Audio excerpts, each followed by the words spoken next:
Hello नमस्कार साथियों। तो स्वागत है आप सभी का आशा मिशन ऑफिशियल के इस नए यूट्यूब चैनल पर। तो कैसे हैं आप सभी? आशा और उम्मीद करते हैं कि आप सभी बहुत ही मस्त होंगे, ज़बरदस्त होंगे और अपनी अपनी पढ़ाई में व्यस्त होंगे।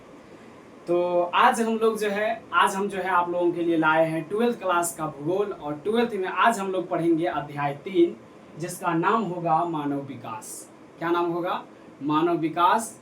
तो बिना देर किए हम लोग जो है स्टार्ट करते हैं और जानते हैं कि क्या है इस चैप्टर में और किस चीज़ के बारे में इसमें जो है बताया गया है। ठीक है, तो चलिए स्टार्ट करते हैं हम लोग। ध्यान दीजिए। सबसे पहले सबसे पहले इसमें पूछा गया कि मानव विकास एवं मानव विकास रिपोर्ट क्या है, इसके बारे में समझते हैं। मानव विकास क्या है? हम लोगों को कभी कभी लगता है कि मानव के पास अगर रुपया आ जाए तो क्या वही मानव विकास है? नहीं। मानव विकास के लिए और भी कई चीज़ों की ज़रूरत होती है। जैसे एग्जाम्पल के लिए आपके गांव में जो है दो आदमी हैं और दोनों जो है 30,000 रुपया कमाता है। लेकिन पहला आदमी जो है वो उनके पास पैसा तो है, इनके साथ साथ उनके पास शिक्षा भी है, स्वास्थ्य भी है और उनके पास अच्छा वातावरण भी है। लेकिन वही दूसरे व्यक्ति जो है उनके पास ये सब सुविधा उपलब्ध नहीं है। तो इस प्रकार जो पहला व्यक्ति होगा उसका मानव विकास ज़्यादा उसको जो है गिना जाएगा। तो मानव विकास क्या है समझिएगा। तो मानव विकास का मतलब लोगों के जीवन को बेहतर बनाना। इसमें अच्छा पर्यावरण, बेहतर स्वास्थ्य सेवाएं, उसके बाद अच्छी शिक्षा, आर्थिक तरक्की और समाज में समान अधिकार शामिल होते हैं। यह एक ऐसी प्रक्रिया है जिसमें लोगों के पास अधिक अवसर और स्वतंत्रताएं होती है ताकि वे अपनी जिंदगी को अपने तरीके से सुधार सकें।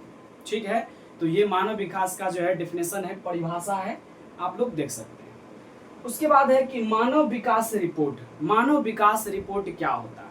तो सबसे पहले मानव विकास रिपोर्ट को जो है यूएनडीपी के द्वारा जो है तैयार किया जाता है। किसके द्वारा तैयार किया जाता है? यूएनडीपी। यूएनडीपी यानी संयुक्त राष्ट्र संघ, संयुक्त राष्ट्र विकास कार्यक्रम जो है इसके द्वारा तैयार किया जाता है। किसी भी देश का रैंकिंग देखा जाता है इसमें। जिस प्रकार आप लोगों को स्कूल में जब बच्चों का रैंकिंग देखा जाता है कि बच्चों का नंबर कितना है, उसके हिसाब से रैंकिंग तय किया जाता है, इसी प्रकार यूएनडीपी यानी संयुक्त राष्ट्र विकास कार्यक्रम के द्वारा जो है एक रिपोर्ट तैयार किया जाता है। उसी को बोलते हैं हम लोग एचडीआर, ह्यूमन डेवलपमेंट रिपोर्ट। ठीक है, मानव विकास रिपोर्ट जिसको हम लोग बोलते हैं। ये करता क्या है? इसका शुरुआत कब हुआ था? तो आप देख सकते हैं, ये तैयार करता है संयुक्त राष्ट्र विकास कार्यक्रम। इसका शुरुआत हुआ था 1990 में। कब हुआ था? 1990 में। आपसे पूछा जा सकता है कि बताइए ह्यूमन डेवलपमेंट रिपोर्ट जो है यानी एचडीआर, ये जो है कब से शुरू हुआ था? तो 1990 में इसका शुरुआत हुआ था। अच्छा, 1990 में जो शुरुआत हुआ था, कोई ना कोई इसका शुरुआत किया होगा। तो याद रखिएगा आप, इसका जो है शुरुआत किया था महबूब उल हक और प्रोफेसर अमर्त्य सेन के द्वारा जो है इनको तैयार किया गया। ठीक है, तो समझ में आ रहा होगा। सिंपल याद रखना है कि मानव विकास रिपोर्ट को जो है यूएनडीपी के द्वारा तैयार किया जाता है, यानी संयुक्त राष्ट्र विकास कार्यक्रम के द्वारा तैयार किया जाता है। पहली बार जो है 1990 में प्रकाशित हुआ था। कहेगा किसने किया था? तो याद रखिएगा महबूब उल हक और प्रोफेसर अमर्त्य सेन के द्वारा जो है तैयार किया गया था। चलिए, समझ में आ रहा है। तो हम लोग जो है अब थोड़ा आगे बढ़ेंगे और आगे जानेंगे क्या है। अब अगला हम लोगों का आ चुका है कि मानव विकास के सूचक एवं वैश्विक स्थिति। मानव विकास का क्या क्या सूचक है, क्या क्या पूछा जाता है? देखिए, इसको एक एग्जाम्पल की तरह समझिए। जैसे कोई लड़की वाला अगर किसी लड़का को देखने जाए तो उनसे मेन क्या सब पूछता है? कुछ मतलब पूछता है ना जी। तो मेन क्या सब पूछता है? सबसे पहले पूछता है कि तुम पढ़े लिखे हो कि नहीं, यानी तुम्हारा शिक्षा उच्छा हो रहा है कि नहीं। दूसरा, उसे पूछ लिया जाता है कि तुम जो है कितना कमाते हो, समझे। और उनसे यह भी पूछ लिया जाता है कि तुम्हारा जो है जीवन स्तर कैसा है। मतलब समझ में आ रहा है कि नहीं? कुछ कुछ चीज़ मतलब मूलभूत चीज़ें होती है। तो एचडीआर जो है ह्यूमन डेवलपमेंट रिपोर्ट, इनके द्वारा 3 को जो है इसका सूचक माना जाता है। पहला होता है जीवन प्रत्याशा। क्या होता है? जीवन प्रत्याशा। इसमें मतलब कि जो है लोगों को आप देख सकते हैं उत्तम स्वास्थ्य एवं दीर्घायु जीवन की जो है उपलब्धता के बारे में जो है पूछा जाता है। दूसरा शिक्षा प्राप्ति, ज्ञान एवं साक्षरता की सुलभता होती है। और तीसरा उसका जीवन स्तर भी जो है पूछा जाता है कि मतलब वो किस स्थिति में वो जो है रह रहा है। ठीक है, तो HDR के द्वारा जो है 3 वो यही सूचक है जिसको पूछा जाता है, उसके हिसाब से जो है उसको रैंकिंग दिया जाता है। जैसे देख सकते हैं आप कि मानव विकास रिपोर्ट 2017 के बारे में बता रहा है कि मानव विकास रिपोर्ट की जो दर है 0 से 1 के बीच होती है, सिंपल याद रखिएगा।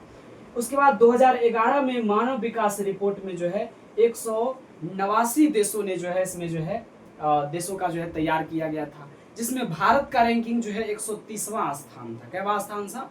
130वां। यहाँ आप लोग जो है देख सकते हैं। पूछेगा कि बताइए भारत का मूल्य कितना था, तो 0.640 था। और पूछेगा कि बताइए मानव विकास रिपोर्ट 2017 के अनुसार सबसे ऊपर कौन सा देश था, तो आप देख सकते हैं सबसे ऊपर आपका नॉर्वे था, और सबसे नीचे कहेगा कौन सा देश था, तो नाइजर था। कौन सा था? नाइजर। तो सिंपल याद रखना है कि मानव विकास रिपोर्ट का दर जो है 0 से 1 के बीच होता है।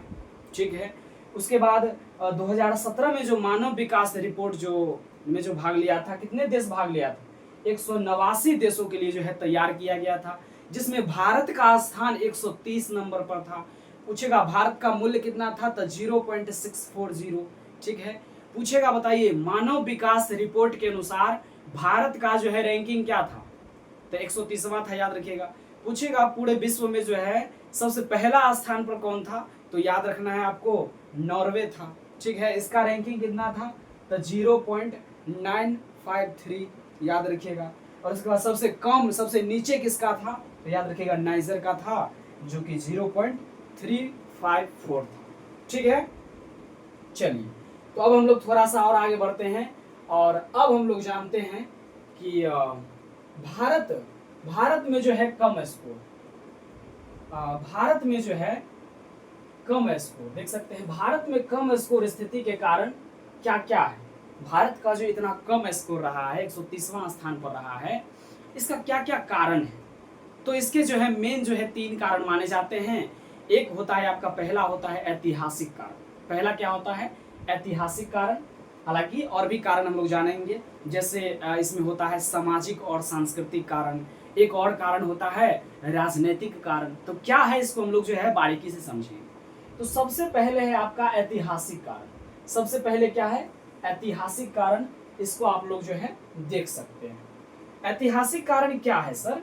तो जैसे कि आपको पता होगा कि ब्रिटिश शासन हमारे भारत पर जो है बहुत लंबे समय तक जो है ब्रिटिश का जो है शासन रहा, और ब्रिटिश का जो शासन रहा है तो उस समय हमारे जो भारत में जो है अच्छी शिक्षा नहीं दिया जाता था। लोग उस समय जो है गरीब थे, बहुत सारी समस्याओं का जो है सामना करना पड़ता था। स्वास्थ्य सुविधा नहीं था, शिक्षा का अच्छा सुविधा नहीं था, अच्छा वातावरण नहीं था, लोग गरीब थे। बहुत से ऐसे कारण हैं जिसको हम लोग ऐतिहासिक कारण बोलते हैं। तो क्या है समझिएगा, औपनिवेशिक शासन। आप जानते हैं कि भारत जो है लंबे समय तक जो है औपनिवेशिक शासन यानी ब्रिटिश शासन के अधीन रहा है, जिसने देश की आर्थिक, सामाजिक और शैक्षणिक प्रगति को जो है एकदम बाधित कर दिया। ठीक है। दूसरा, सुविधाओं की उपेक्षा। स्वतंत्रता से पहले जो है भारत में शिक्षा और स्वास्थ्य सुविधाएं पर बहुत कम ध्यान दिया गया, समझे, जिससे विकास की गति बहुत क्या रहा, धीमी रहा। उसके बाद आर्थिक शोषण एवं असमानता।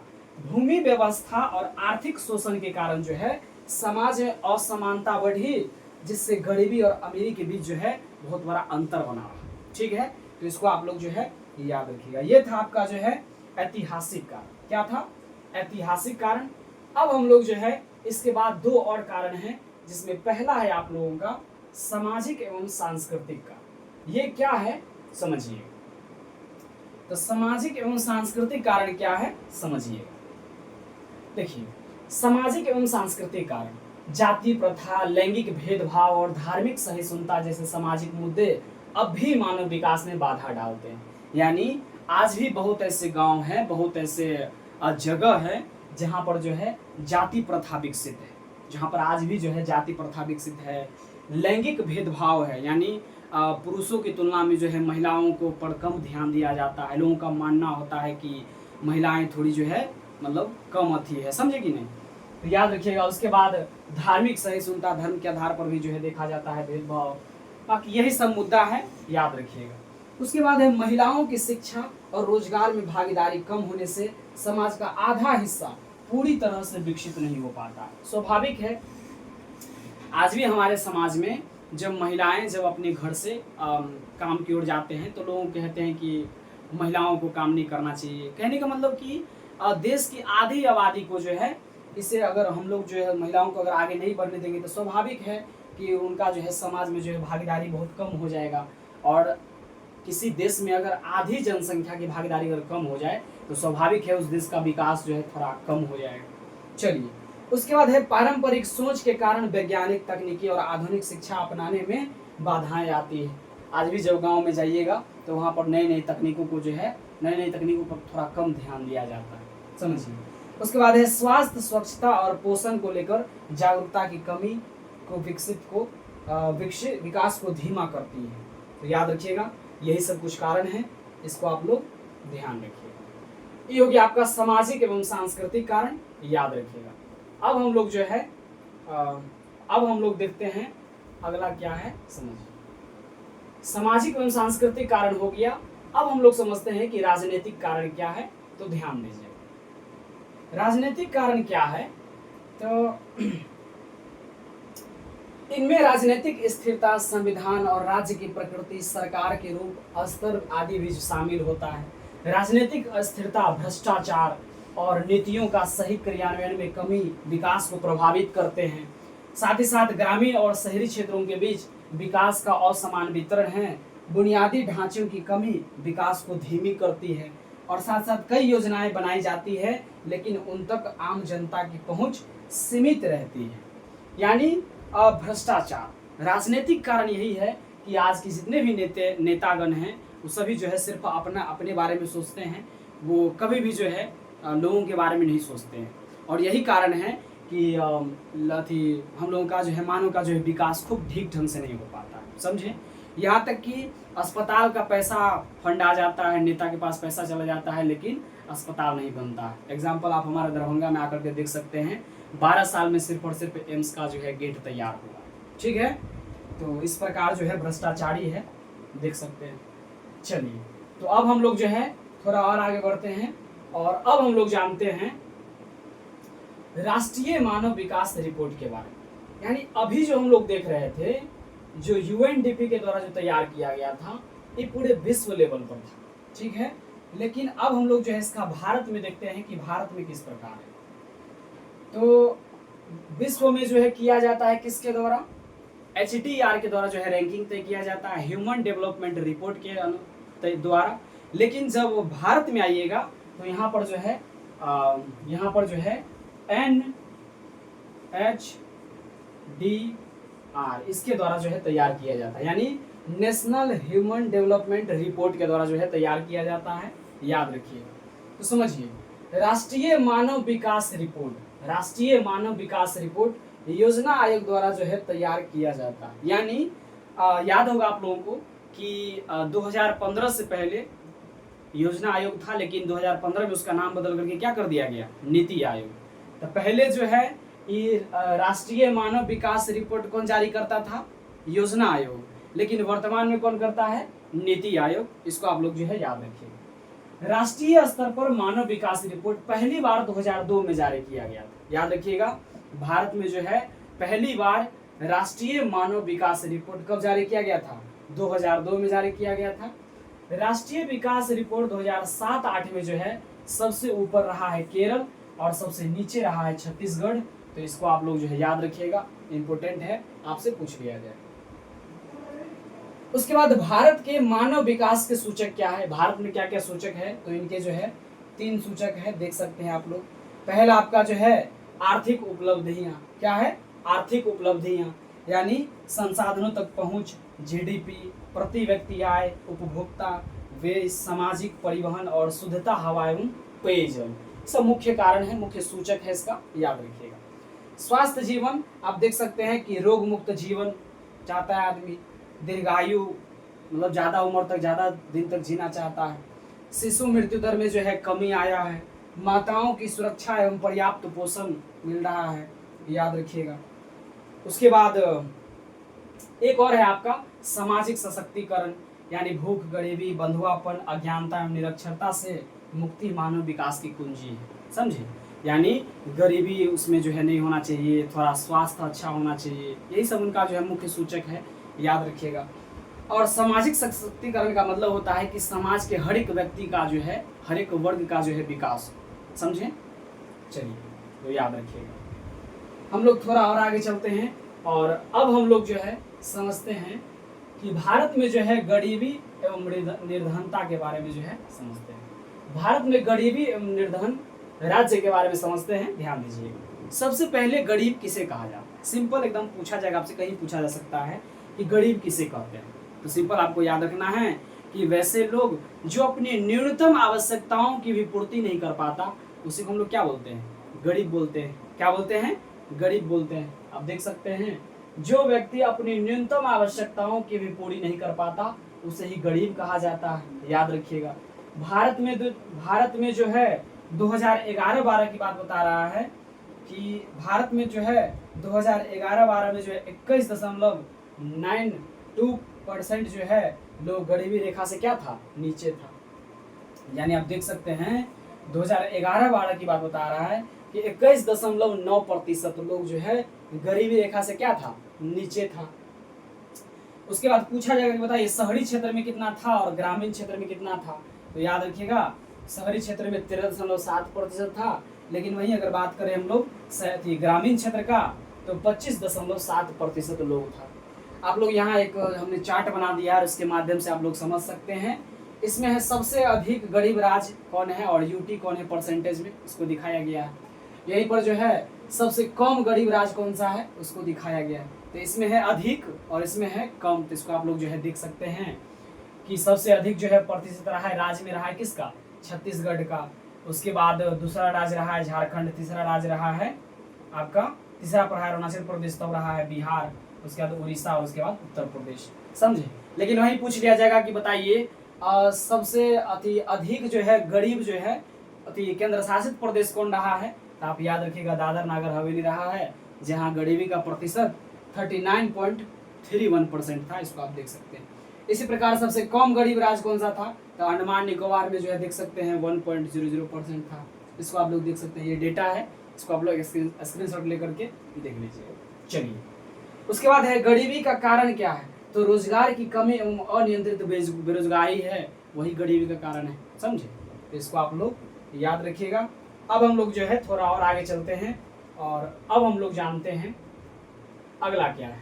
तो यहाँ आप देख सकते हैं कि यहाँ पर जो है तुलना किया गया है, किससे तुलना किया गया है, तो 1951 और 2015, यानी 1951 में जो है लोगों का स्थिति कैसा था और 2015 में उसका स्थिति कैसा है, इसके बीच जो है उसका उनका जो है तुलना किया गया है, समझें। तो आप लोग देख सकते हैं।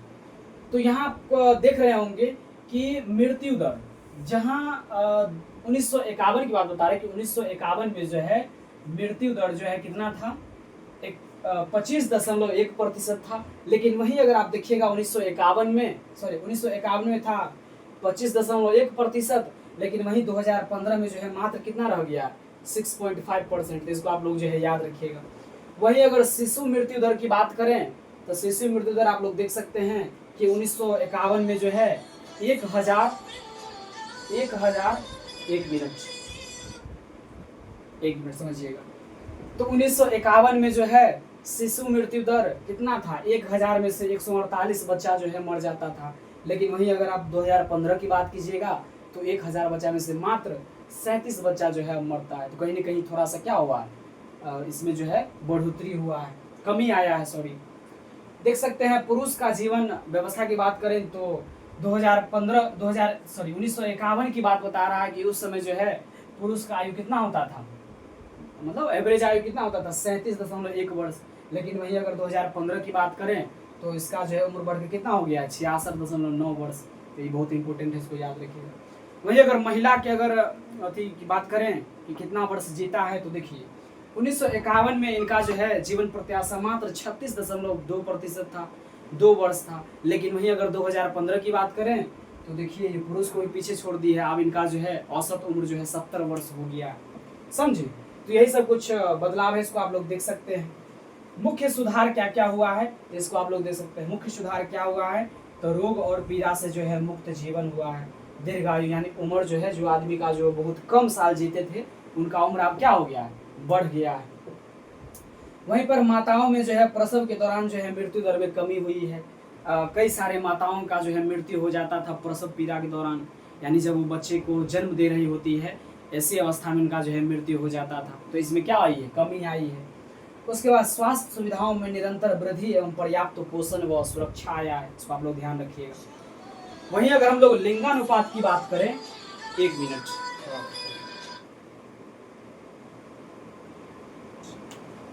तो समझिएगा लिंगानुपात की अगर बात करें तो आप देख सकते हैं कि भारत में सबसे अधिक लिंगानुपात जो है केरल राज्य का है, लेकिन वहीं पर भारत में सबसे कम लिंगानुपात हरियाणा का है।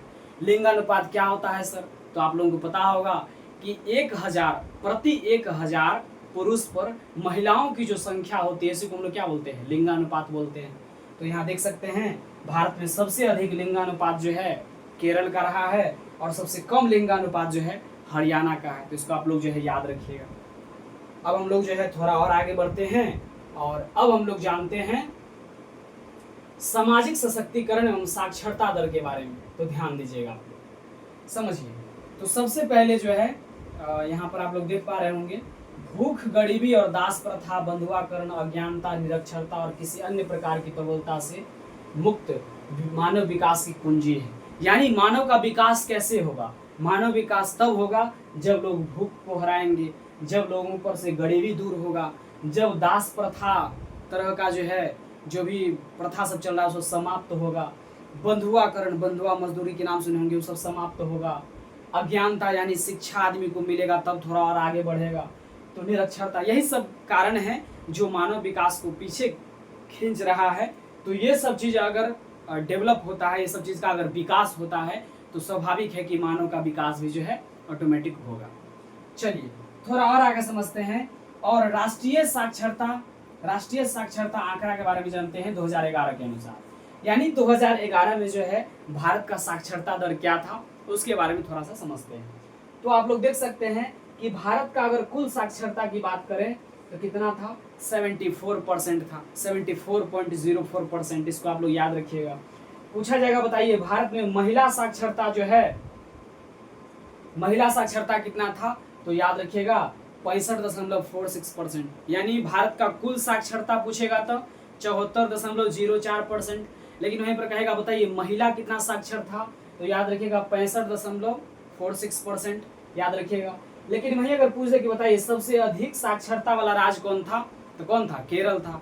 सबसे कम साक्षरता वाला राज्य कौन सा था, तो बिहार था, याद रखिएगा। लेकिन वहीं अगर पूछ दे आपसे कि बताइए सबसे कम महिला साक्षरता वाला राज्य कौन सा था, तो आप लोग याद रखिएगा राजस्थान था। कौन था, राजस्थान।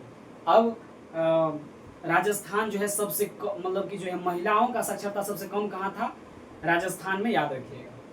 वहीं पर अगर बात करें हम लोग बिहार में महिला साक्षरता दर कितना था, तो याद रखिएगा 53.33% था, इसको याद रखिएगा। उसके बाद सबसे अधिक साक्षरता वाला केंद्र शासित प्रदेश कौन था, तो लक्षद्वीप था। सबसे कम साक्षरता वाला राज्य कौन सा था, तो मिजोरम था।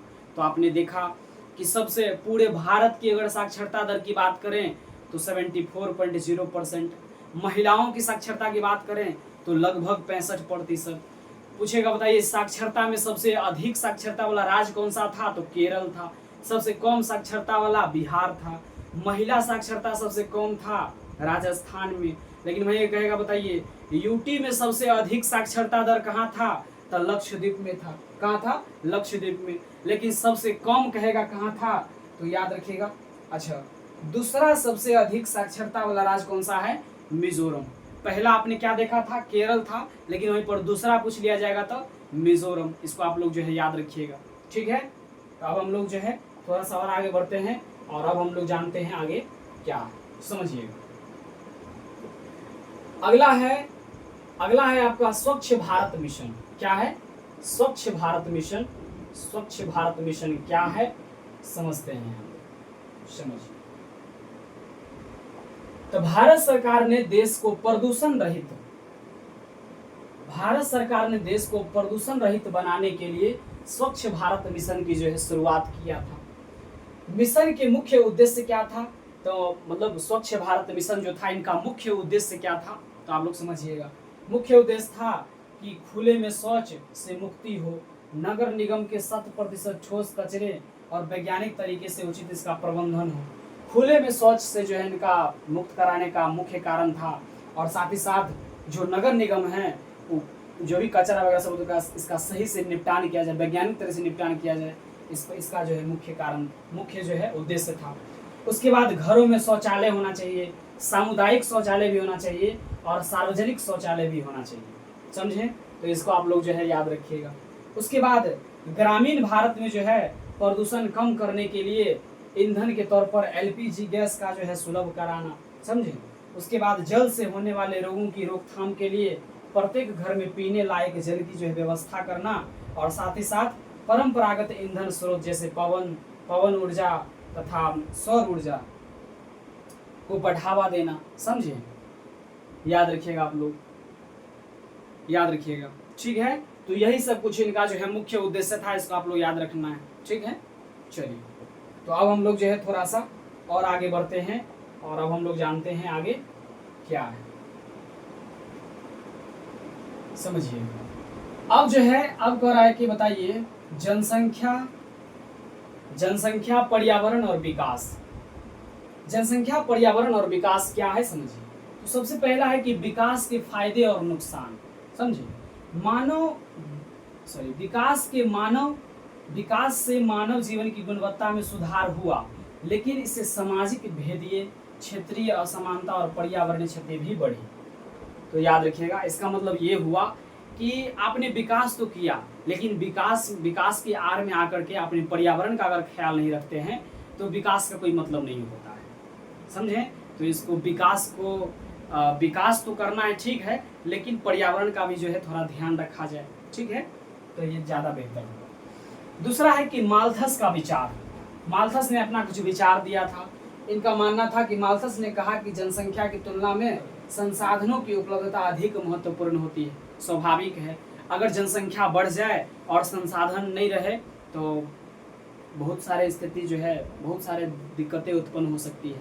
जैसे एग्जाम्पल के लिए 100 आदमी जो है, कोई क्षेत्र में 100 आदमी है, लेकिन कोई क्षेत्र में जो है 100 आदमी है, लेकिन वहाँ पर जो है संसाधन मात्र 10 आदमी के लिए ही है, तो बाकी के 90 आदमी को जो दिक्कत होगा ही, स्वाभाविक है। तो माल्थस ने कहा था कि जनसंख्या की तुलना में संसाधन की उपलब्धता अधिक महत्वपूर्ण होती है। संसाधन भी बहुत अधिक होना चाहिए, तभी जो है विकास होगा। उसके बाद है नव माल्थसवादी दृष्टिकोण, देखिएगा। तो इन्होंने जो है संसाधनों के सामाजिक वितरण को ज़्यादा जरूरी माना और कहा कि जनसंख्या और संसाधनों के बीच संतुलन बनाए रखना जरूरी है, ताकि समाज में शांति और खुशहाली बने रहे। तो इन लोगों का एक विचार था, इनके विचारों को थोड़ा बहुत आपको जो है याद रखना है। चलिए, उसके बाद 1993 की मानव विकास रिपोर्ट क्या था, समझिए। तो इस रिपोर्ट में लोगों के सशक्तिकरण को बढ़ाने पर जोर दिया गया और नागरिकों और समाज की सकारात्मक भूमिका से शांति एवं मानव विकास लाया जा सके। रक्षा खर्च घटाकर वस्तुओं और सेवाओं का उत्पादन बढ़ना चाहिए, इस पर विशेष ध्यान दिया गया। इसको आप लोग जो है ध्यान रखिएगा, समझे? चलिए, अब हम लोग जो है थोड़ा सा और आगे बढ़ते हैं, और अब हम लोग जानते हैं कि महत्वपूर्ण तथ्य और निष्कर्ष के बारे में। यानी ये हम लोगों का जो है लास्ट स्लाइड है, ध्यान से आप लोग जो है देखिए। जैसे कुछ पुस्तक है जिनके बारे में जो है पूछ लिया जाता है, आप लोग जो है इसको याद रखिए, क्या है समझिए। तो शुमाकर साहब थे, याद रखिएगा, E.F. शुमाकर इसका पूरा नाम है। कि प्रसिद्ध एक पुस्तक है स्मॉल इज ब्यूटीफुल, इनका बहुत अच्छा पुस्तक है, इनको आप लोग जो है याद रखिएगा, बार बार एग्जाम में पूछा जाता है। पूछिएगा आपसे कि यह कब प्रकाशित हुआ था, तो याद रखिएगा 1974 ईस्वी में जो है यह प्रकाशित हुआ था। वहीं बात करें ब्रुंडलैंड कमीशन की, तो इसकी रिपोर्ट जो है आवर कॉमन फ्यूचर है, और पूछेगा कि बताइए ये जो है आवर कॉमन फ्यूचर जो रिपोर्ट है कब प्रकाशित किया था, तो याद रखिएगा 1987 ईस्वी में किया था। उसके बाद है agenda 21 report of the Rio conference, ये जो है कब हुआ था, तो याद रखिएगा 1993 में। तो ये कुछ मुख्य तथ्य हैं, इसको आप लोग जो है याद रखिएगा। और इसी के साथ जो है हमारा यह जो है चैप्टर क्या हो जाता है, ख़त्म हो जाता है। और इसी के साथ जो है हमारा यह चैप्टर ख़त्म हो जाता है, ध्यान दीजिएगा आप लोग। और अभी जो है तो अभी हम लोगों का जो है ख़त्म हो चुका है अध्याय 3, जिसका नाम था आपका मानव विकास। ये जो है 12th क्लास का अध्याय 3 का चैप्टर था। आप लोग इसको बहुत अच्छा से देखिएगा। और जो भी बच्चे इसको नहीं पढ़े हैं, इसको ईमानदारी से पढ़िएगा, बहुत अच्छा लगेगा। इसका PDF हम जो है टेलीग्राम में जो है डाल देंगे। बाकी आप लोग जो है कमेंट के माध्यम से हमको बताइए कि आपको ये क्लास कैसा लगा, आपको कितना अच्छा लगा, और हमको क्या इसमें जो है मतलब आप लोग जो है ज़्यादा से ज़्यादा लाइक कीजिए, कमेंट कीजिए और वीडियो को शेयर कीजिए। और आप अगर वीडियो पर नए हैं तो चैनल को सब्सक्राइब कीजिए। बाकी इसी तरह की वीडियो हम आप लोगों के लिए लाते रहेंगे, जिसमें मात्र एक शॉर्ट में, मात्र एक वीडियो में आपका जो है पूरा चैप्टर ख़त्म कर दिया करेंगे। ठीक है, तो हम लोग जो है मिलते हैं हम लोग नेक्स्ट वीडियो में। तब तक के लिए जय हिंद, जय भारत, वंदे मातरम।